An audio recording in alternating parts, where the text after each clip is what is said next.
10th class के सभी बच्चे ध्यान देंगे। 10th क्लास यूपी बोर्ड, इसमें एक चैप्टर है निर्देशांक ज्यामिति, कोऑर्डिनेट ज्योमेट्री। इसको आज हम करने जा रहे हैं, तो सभी बच्चे ध्यान से इस चैप्टर को ध्यान से सुने और सीखें, क्योंकि बोर्ड एग्जाम में ज़्यादातर क्वेश्चन जो है इस चैप्टर से आते हैं।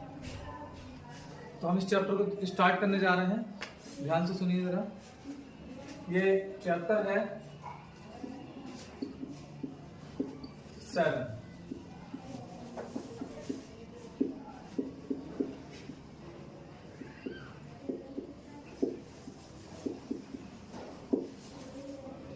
निर्देशांक ज्यामिति, जिसको बोलते हैं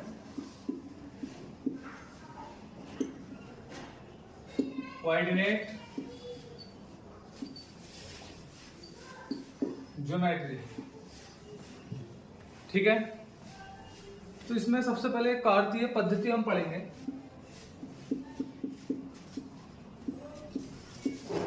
कार्तीय पद्धति में चतुर्थांश होते हैं। क्या होते हैं? चतुर्थांश। अब इन चतुर्थांश में सबसे पहले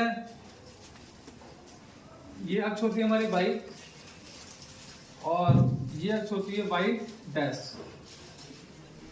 इन अक्षों को ध्यान से याद रखना है। इस अक्ष को बोलते हैं एक्स और इसको बोलते हैं एक्स डैश। अब इसमें 4 चतुर्थांश आते हैं। चतुर्थांश का मतलब ये होता है हमारा प्रथम चतुर्थांश,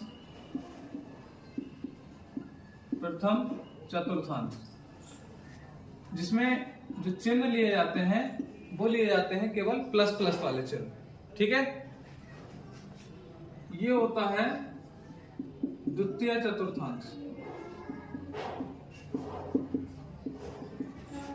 प्रथम चतुर्थांश, द्वितीय चतुर्थांश, तृतीय चतुर्थांश, इसमें लिया जाता है माइनस और प्लस वाला। ये कहलाता है हमारा तृतीय चतुर्थांश। इसमें आता है माइनस कॉमा माइनस, यानी दोनों चिन्ह जो होते हैं वो माइनस के ही होते हैं। जो भी संख्याएं आएंगी वो दोनों माइनस की आएंगी। ठीक है, उसके बाद हमारा आता है चतुर्थ, जो लास्ट वाला चतुर्थांश है, चतुर्थांश।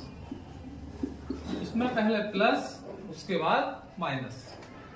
तो इससे संबंधित कुछ क्वेश्चन भी आते हैं जो हम आपको सिखाएंगे। जैसे सभी बच्चे इस बात को अपने रजिस्टर में नोट कर सकते हैं।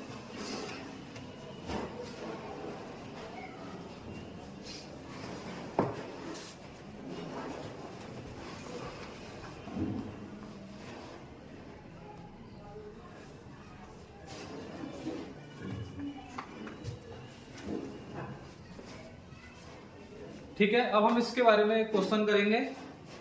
उस क्वेश्चन को सभी ध्यान से सुने।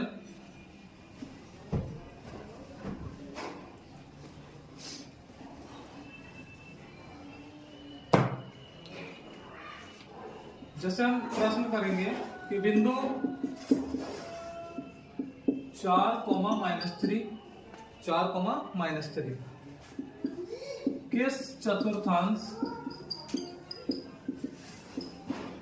में स्थित हैं। तो हमें बताना है कि किस चतुर्थांश में स्थित है। अभी हमने कार्तीय पद्धति बताई थी कि प्रथम चतुर्थांश में दोनों चिन्ह प्लस प्लस के होते हैं, और द्वितीय चतुर्थांश में जो चिन्ह होता है वो एक तो होता है माइनस का, दूसरा होता है प्लस का। ठीक है, तृतीय में दोनों माइनस माइनस के होते हैं, और चतुर्थ में एक प्लस का, दूसरा माइनस का। तो इसमें एक प्लस का है और दूसरा माइनस का है, यानी कि प्लस का तो 4 है, माइनस का 3 है। तो प्लस और माइनस जो चतुर्थांश आया था वो कौन सा आया था? चतुर्थ वाला। तो ये चतुर्थांश कहलाएगा। ठीक है, समझ रहे सब? तो जो बिंदु दिए गए हैं ये दोनों बिंदु कौन से चतुर्थांश में होंगे? ये होंगे चतुर्थ चतुर्थांश में। इसी प्रकार से अगर आपसे पूछ लिया जाता कि 3,2 कौन से चतुर्थांश में है, तो कौन से चतुर्थांश में है वो आप सीधा बता देंगे कि ये भी प्लस में है, ये भी प्लस में है। तो दोनों प्लस प्लस वाले जो चतुर्थांश होते हैं वो कौन से चतुर्थांश कहलाते हैं? प्रथम चतुर्थांश। वो कौन से चतुर्थांश कहलाएंगे? प्रथम चतुर्थांश। तो सभी के समझ में आ गई होगी बात कि जो भी प्लस प्लस है वो प्रथम चतुर्थांश होगा, माइनस प्लस है वो द्वितीय चतुर्थांश होगा, माइनस माइनस है वो तृतीय होगा, और जो प्लस और माइनस है वो कौन सा होगा? चतुर्थ चतुर्थांश होगा। सभी इस बात का विशेष ध्यान रखें। इससे संबंधित और भी हम क्वेश्चन करने जा रहे हैं, इसको नोट कर सकते हैं आप।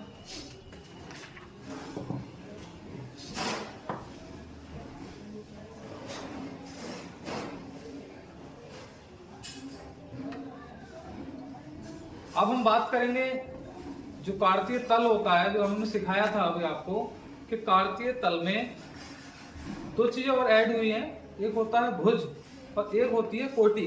वो भुज और कोटि क्या होती है, ध्यान से सुनिएगा।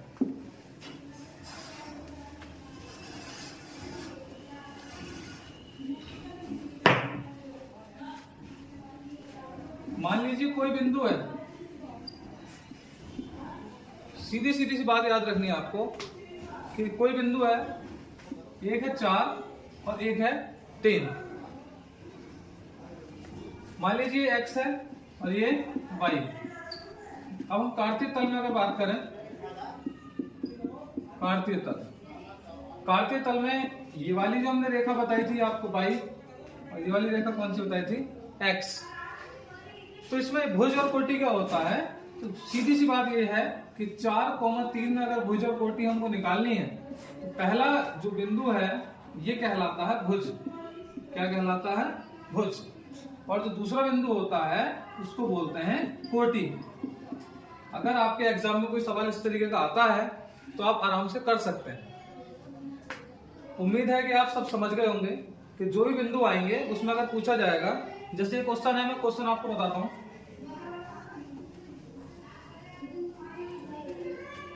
मान लीजिए क्वेश्चन आया है आपका, कार्तीय तल में स्थित, कार्तीय तल में स्थित बिंदु 2,4 के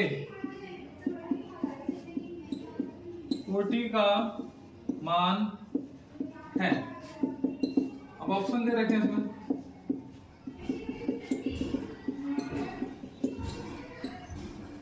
तो बताइए। अभी बताया था हमने कार्तीय तल में स्थित बिंदु, कोई से बिंदु दे रखे हैं, इसमें भुज और कोटि हमको निकालनी है। तो किस तरीके से भुज और कोटि निकालेंगे? तो इसमें कोटि का मान बताना है। कोटि अभी बताई थी, पहला भुज दूसरा कोटि।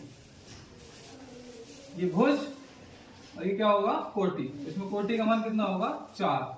ये आपका राइट आंसर हो जाएगा। इस क्वेश्चन को आप नोट कर सकते हैं।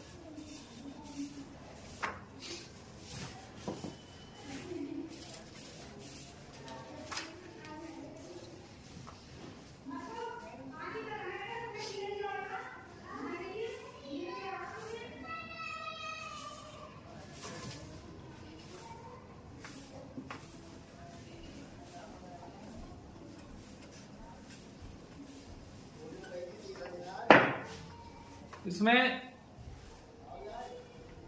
अब हम दूरी का सूत्र पढ़ेंगे। दूरी का सूत्र आता है इसमें, दूरी निकालने की आती है, बीच की दूरी। दूरी का सूत्र, बीच की दूरी जब भी हमें निकालनी है तो आपको बिंदु दे रखे होंगे, जितने बिंदु दे रखे हैं उसको हम किस तरीके से निकालेंगे, ध्यान से सुने। दूरी d निकालने का फॉर्मूला होता है x2 माइनस x1 का whole square plus y2 minus y1 का होल स्क्वायर। सीधा सीधा फॉर्मूला आपको लगाना है जब भी बीच की दूरी निकालने की बात आएगी। मान लीजिए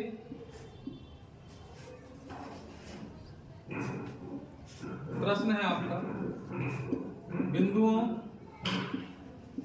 अब ध्यान से देखें कि किस तरीके से हम बीच की दूरी निकाल सकते हैं।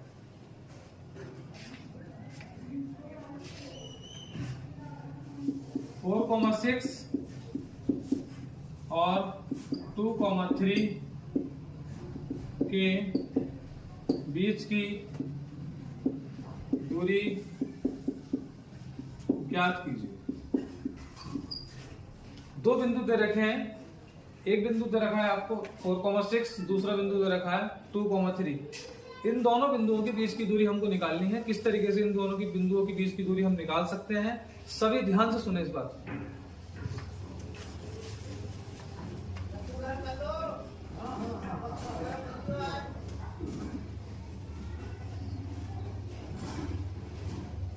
सबसे पहले हम क्या करेंगे, जो बिंदु दे रखे हैं 4,6, दूसरा दे रखा है 2,3।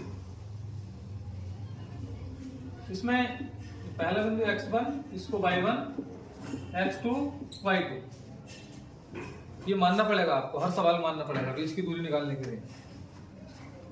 पहला x1, दूसरा y1, x2, y2, ये आपके बिंदु दे रखे हैं, तो हर सवाल में हमें x1, y1, x2, y2 मानना पड़ेगा। अगर तो आपको दो बिंदु दे रखे हैं तब उसके लिए हमें ये फॉर्मूला यूज करना है जो हमने आपको बताया।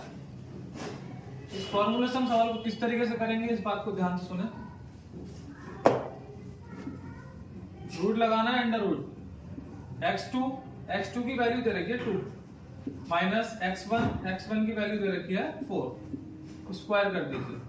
y2 की वैल्यू 3 माइनस लगाइए, y1 का मान कितना अच्छा है, इसका भी क्या करना है, स्क्वायर। जो बिंदु जिस तरीके से दे रखे हैं हमें उसको उठा करके उसी सेम पोजीशन पे वहां रखना है। अब 2 माइनस 4 कितना होता है, -2, इसका क्या कर देंगे, स्क्वायर। 3 में से -6 करेंगे, माइनस का क्या आएगा 3, इसका भी क्या कर देंगे, स्क्वायर। अब इसके आगे क्या होता है, देखिए ध्यान से, -2 का स्क्वायर। अब -2 का स्क्वायर का मतलब होता है -2 को आप 2 बार लिखेंगे, माइनस से माइनस कैंसिल, क्या बचेगा 4, तो हो गया ये 4। ऐसे 3 का स्क्वायर कितना हो जाएगा, 9। दोनों को जोड़ लो, 9 और 4 कितने हो गए, 13। तो इसका आया √13। √13 किसी का स्क्वायर होता नहीं है। अगर हम फैक्टर करेंगे तब भी हमारे फैक्टर जो है सुटेबल नहीं बैठेंगे। तो इसकी जो बीच की दूरी निकल के आई, बिंदुओं के बीच की दूरी, वो आ गई √13 में। और जो बीच की दूरी लिखते हैं उसको लिखते हैं इकाई में। किससे प्रदर्शित करते हैं, इकाई से, या वर्ग मात्रक भी लिख देते हैं, वर्ग मात्रक। तो उम्मीद है सभी लोग समझ गए होंगे इस बात को कि बीच की दूरी हमारी √3 इकाई आ गई है। अगर ये किसी का स्क्वायर होता तो हम स्क्वायर को सॉल्व करते हैं और फिर वहां इकाई लिख देते हैं। अगला सवाल देखें ध्यान से।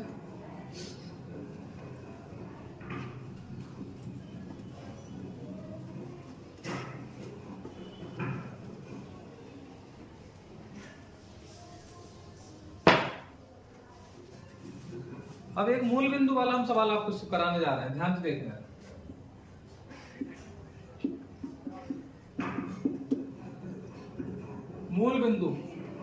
मूल बिंदु से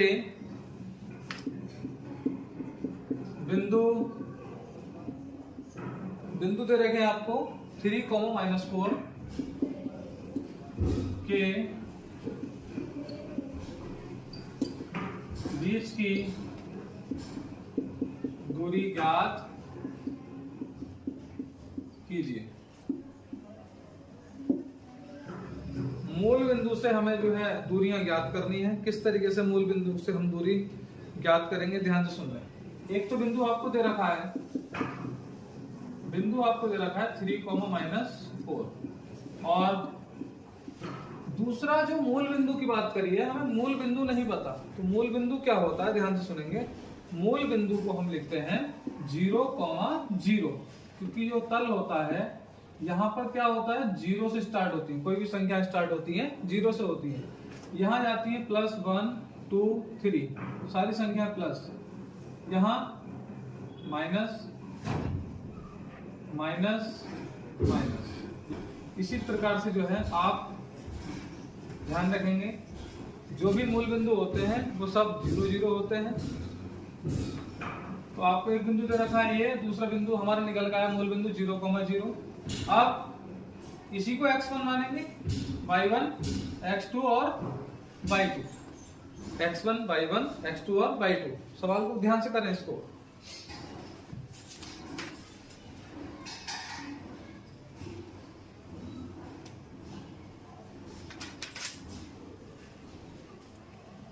कोशिश करें।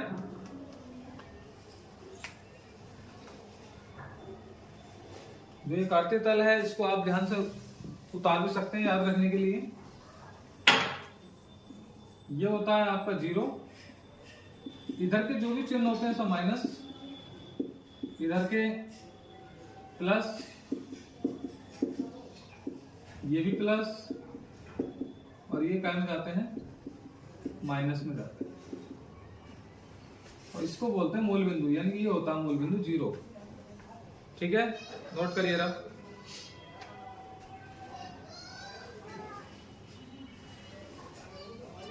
अब हम इसके बीच की दूरी निकालेंगे, ध्यान से देखना। तो फॉर्मूला वही लगेगा, x2 माइनस x1 का whole square plus y2 minus y1 का होल स्क्वायर। x2 का मान कितना है 0, माइनस x1 का 3, स्क्वायर कर देंगे। y2 का कितना है 0, माइनस y1 का कितना है 4, माइनस 4 है, ध्यान रखना है। माइनस अगर 4 है, माइनस 4 को उठाएंगे जब यहां रखेंगे तो ऑलरेडी पहले से माइनस है, माइनस क्या हो जाएगा, प्लस हो जाएगा। इसका स्क्वायर करेंगे, ये बात ध्यान रखनी है, नहीं तो माइनस और प्लस में सवाल आपका गलत हो सकता है। इस बात को ध्यान रखें, अगर कोई चीज माइनस का उठा कर रखना है तो वहां हम देख लेंगे प्लस है या माइनस है पहले से ऑलरेडी, तो वहां से हम क्या करेंगे, वो चिन्ह ध्यान में रख करके आगे बढ़ेंगे। अब ऐसे ही होगा, 3 का स्क्वायर कितना हो जाएगा 9, और 4 का स्क्वायर कितना हो जाएगा 16। तो 16 और 9 कितने होते हैं 25, और 25 किसका वर्ग होता है 5 का, ये आप जानते ही हैं। स्क्वायर से रूट कट जाता है, क्या बचा, सीधा सीधा बचा आपका, बाहर निकल के आया 5 इकाई। यहां तक सभी के बात समझ में आ चुकी होगी। बाकी हम नेक्स्ट वीडियो में बात करेंगे कि इससे आगे के सवाल किस प्रकार से होते हैं, इस चीज को आप नोट कर लें।